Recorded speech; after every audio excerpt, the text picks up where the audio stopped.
Hey, this is Jared Ross with eCarrierCheck, and I'm excited that I've got the freight coach on. Chris Jolly, welcome to the show, man. Hey, Jared, thank you so much for having me, man. I'm glad that I can reciprocate. You were on my podcast a while ago, so I'm glad I can come back on here.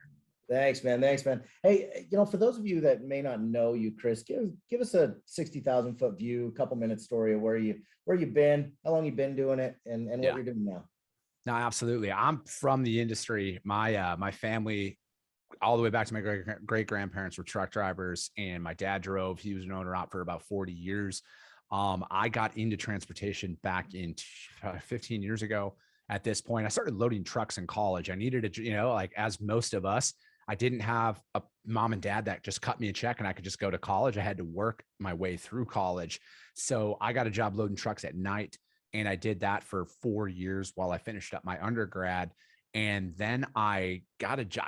I was in Wisconsin, northern Wisconsin is where I grew up. And I just wanted to try something new. And my older brother lived out in Reno, Nevada, of all places. So I got a job. I got hired over the phone as a freight broker. So I packed up my truck and headed out west in 2011. And I started out doing that. I was in carrier sales, customer sales. I've worked in leadership. I was a broker for about 10 years. And I did everything working for one of the largest freight brokers in North America down to a pure startup, man. I was employee number 3 at my buddy's company. We were working on Costco folding tables in essentially a closet is what it looked like. But, we built that up to probably 25 team members. We're doing about 20 million in revenue. Okay. And then at that time, like I had moved down to Phoenix. So my wife and my son and we moved down to Phoenix, Arizona in December of 19. And it was March of 2020. And right before, all the shit went down. And I wasn't satisfied anymore. I wasn't like feeling that rush of freight. Like, I had closed another RFP from a cold call and, not trying to sound arrogant or anything like that, but I'd done that and I'd lived that life for so long. And I wanted that challenge again. I wanted to try something new. And I loved freight. I love this industry. I'll never leave this industry under any circumstances. And I wanted to go learn the trucking side because I'd only been a broker. So I'm like, all right, what I'm going to do is I'm going to jump over to the trucking side. I'm going to sell over there, get into some, leadership roles, and then take that for about 5 to 6 years and then make a run at a C-suite role somewhere. I'll take brokerage and carrier experience. And then I was like, I'll be a shoo-in, right? Yeah. So I had about 10 interviews lined up. And then I resigned from my job on a Monday. And by Thursday, COVID was COVID. And by Friday, every single interview was shelved till July. Oh. And I was like, shit, here I am, brand new to Phoenix, no job. Who knew, at the time, it was that 2 weeks to flatten the curve crap that was out there. But now I was like, all right, I got to do something. So that's when I got involved on social media. Like I had profiles on there, but I wasn't active. And I'm like, I just need to be candidate number 1 everywhere. I'm like, I got, fortunately I was in a position where I had money saved up. We weren't going to go hungry, but it wasn't an unlimited pipeline of money. I needed to start generating some revenue. Yeah. So I got on there and I was like, all right, I'm going to be candidate number 1. But that's when I realized how much just garbage was out there for information and content and everything. It was too easy. It was like, all you got to do is call a customer and then they give you this freight. And then, these carriers are just going to take your freight. And then you just sit back and make all this money. I'm like, no, that is not the way it goes at all. And so I just started speaking about my experience. And, I'm from the Gary Vee school of thought. I was like content every single day. And I was probably 30 days into doing this. And I had specialized in open deck and heavy haul for the last 4 years I was brokering. And I'd put some content out there like that. And I actually had a really large freight broker reach out to me. They're like, hey, can you teach one of our sales reps about this? Because we want to offer this as a service, but nobody in our company has any idea because we've never done it before. I'm like, all right, thinking best case scenario, they're just going to hire me and you'll be our heavy haul guy. You're going to start this out for our company. And so I talked to the sales rep. Fortunately, no job offer came from that, but the light bulb went off in my head, Jared, where I'm like, if these guys need help with sales and operations training, who else needs help with sales and operations training? So I filed my LLC the next day. And that's what I do, man, is I work with freight brokerages and trucking companies. The best way to describe my stuff is I'm like a VP of sales by hire. I'm going to come in, I'm going to help find and implement a process, because that's what I found a lot of companies are missing. It's not that they don't know how to sell, they just don't have anything to follow. They've never done a repeatable, scalable process day in and day out. And when I first started out brokering, man, I only did food. So I did high volume Kroger, Sam's Club, Costco runs, detail oriented, very specific. And then with my heavy haul and over dimensional freight, it's everything was in the details. So I'm like, I follow the same process every single day. And that's where I found success. Like, I'm not the best freight broker out there by any means. I'm never going to claim that. I just know a lot of what not to do and how that's going to lead you to find some success in this industry. Yeah, I love that. I love that. At this point in the stage of your career, what do you feel like you've, mastered, and what do you feel like you're still learning, at this point? I'm still learning that everybody receives and retains information differently. Because you think you have a perfect sales pitch, but it just falls flat with people. And I think like that's what I'm really working on a lot, is it's just staying consistent. It's not getting caught up when somebody doesn't want your services, or somebody doesn't like your content that you put out there. It's not getting caught up in that. It's staying consistent with the message, because it's for somebody. And that's what you got to, and that's one thing that I realized as a broker is, and especially in any sales role, Jared, as and building up what you're building there at eCarrierCheck, is you're going to get told no 99 out of 100 times anyways. It doesn't matter, but it's like when you do get that one yes, it's like, all right, cool. What did I learn from that one yes to refine it to where I can get that 1 to 2 to 3 to 4. And then your conversion rate is getting higher and higher and be getting more and more efficient. And that's all in that process. And that's the biggest thing that I've learned. The most important step in becoming successful in freight is having a process to follow. It's not being scattered. It's not, I can quote any lane in America as well. I've heard that argument. Oh, I can quote anything. I can too. I can take any mile out there and multiply it by 9. That doesn't mean I'm going to win the freight though, and then when I win that freight, can I execute upon that? Because a lot of people get caught up in quoting and everything else. They're like, oh, I got to have the right quote. Yes, that's a part of it. But the real work starts when you win the business and you have to execute. That's when the real work starts. That's why you need a process to follow. Yeah, I love that. Let's dive deeper into that. I'm a big believer in providing value to those people that are just coming into this industry. Yeah. You and I have a heart for the little companies, those smaller companies that are just getting going. Talk to me about, what's that number one skill that these guys need as they're coming into this industry? And how do you start to build on that skill, or even how do they train themselves in it? You need to develop discipline. And with that is you have to set your daily goal on how many calls you're going to make. You can't, if you're going to make 50 calls a day, make 50, not 49, not 45, 50 calls every single day, no matter what. And then, or whatever number you choose for yourself. And then from there, what freight are you even going to call? I think a lot of brokers get caught up in the analysis paralysis, where there's a lot of freight. There's a ton of freight that's out there. You don't need to call everything. You need a defined region. And it's the niche, man. The riches are in the niches, as not to sound like a motivational poster or anything like that, but there is so much freight in refined areas that people miss out on that. Every broker out there wants Chicago to Dallas, Atlanta to LA. Everybody wants it. So why go after that freight? Right. Like, the competition's high in that. And what that is what it is, but the competition is not high in like 500 mile or less rates or lanes, or what? Everybody wants dry van. Everybody wants light and stuff like that.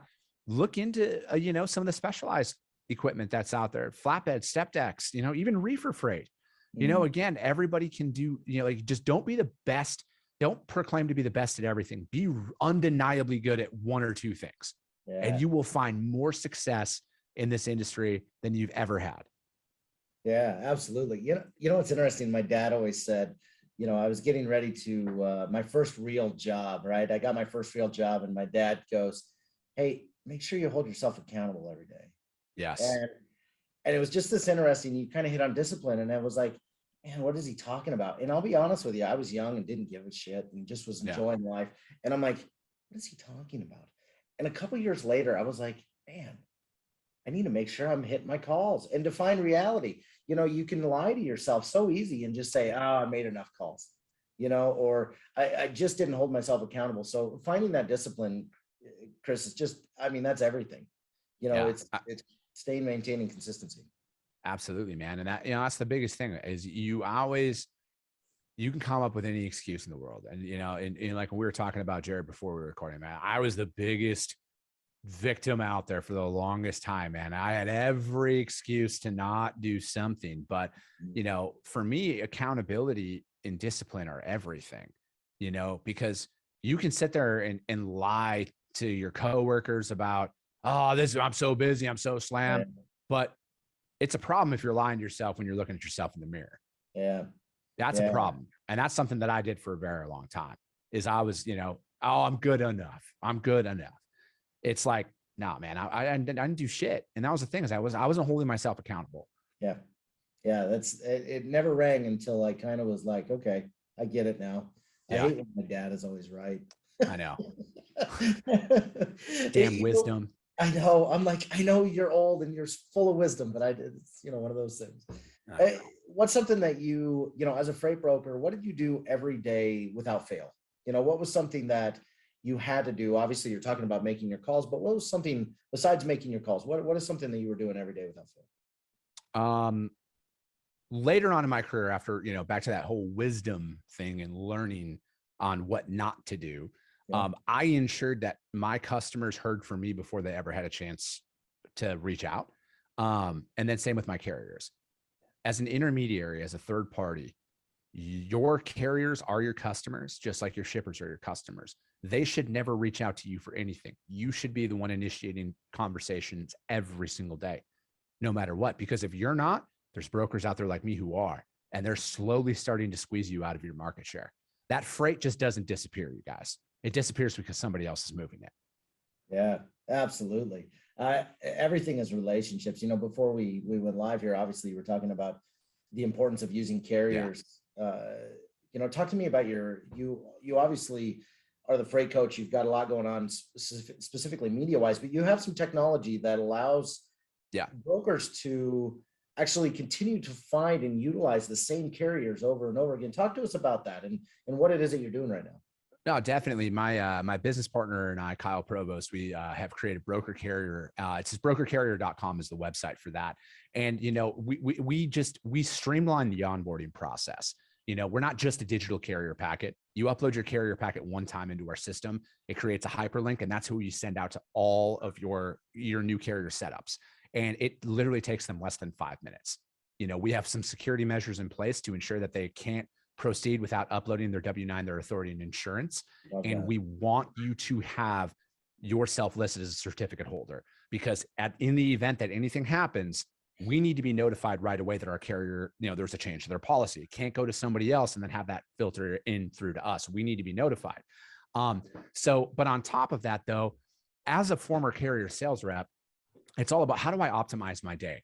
I need to be reutilizing the same carriers. When I was brokering, 85 to 90% of my freight was booked with the same 10 carriers. That's the power of working in that region like that. But how did I find that? I mean, at the time I was essentially using an Excel spreadsheet and I was tracking everything and doing that. But when we created brokercarrier.com, now we have a load announcement tab where it tracks digitally every carrier that has done a load for you. So if you take Phoenix, Arizona to Dallas, Texas drive van, say that's a lane that you run often. Normally what you would do to find that is you would go into your TMS, you pull that lane, you write down the carrier codes for everybody who's done it. Or if your TMS allows you to have multiple tabs open, you can go over to your carrier profile and then you take that and you individually email everybody. Our load announcement tab compiles every carrier that has done this lane for you. So now in one click, you can notify all 10 or 15 carriers that have done that load for you in the past. Granted, if they've done a good job for you, those are the ones who I'm going to want to notify, and you can batch notify. And then it also streamlines it to the sense of any carrier that has matching equipment type set up in your system within 50 miles of the shipper or receiver, they also receive a notification. Because instead of us going out there and sourcing brand new carriers every single time, posting it up on load boards and everything else, load boards are a great tool, but they're a crutch. They're not a necessity. Once you have your carrier base built up, and again, this takes time. Like, I'm not going to sit here and say, oh, this is going to solve you in a week. You need to, because you're going to filter through carriers, but I want to notify the same 15 to 20 carriers that have done loads for me. So we have it broken down into a couple of tiers where it's based on the volume. You can notify carriers based on the volume of the loads that they've done for you. So those are the ones that I want to be notified first. And again, we need to reutilize the same drivers, especially if they're doing that. But you know what? I get it. In that startup environment, you're wearing multiple hats.